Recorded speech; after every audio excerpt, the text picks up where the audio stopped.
News 8. CPA Scott Adair is back with us this morning. Scott, good morning. Good to see you. Good to see you too, Mark. So we see it written on the graphic here. Working from home and taxes is our topic. What are the implications, especially for people who are finding themselves working at home now during the pandemic? So this is a really interesting topic and certainly timely from the standpoint of a lot of people doing it. But one of the things you have to recognize is in 2017, with the Tax Reform Act that was passed, that eliminated the work from home office deduction on the federal level for all employees. Now, that's not, if you're an independent contractor, that's not true. You can still deduct home office expenses. However, the state still allows home office deductions. So you still need to keep track of your expenses to be able to deduct that on your state tax return. All right, one thing I wanted to ask is, a lot of people found themselves working from home, not at the beginning of the year, but starting in March or maybe even April. Does it matter when you start working from home in terms of being able to write it off?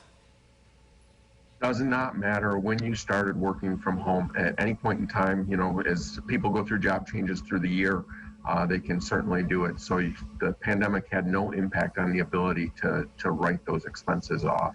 All right. From that perspective. So on our state return, what can we write off? What are the parameters in terms of taking advantage of this tax break, if you will?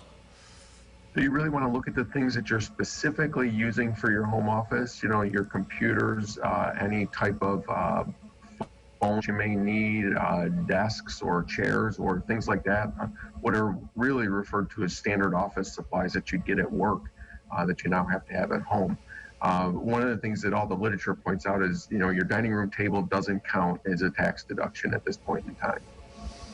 And you do need to designate a space for your home office, right? You can't write off the whole home, right?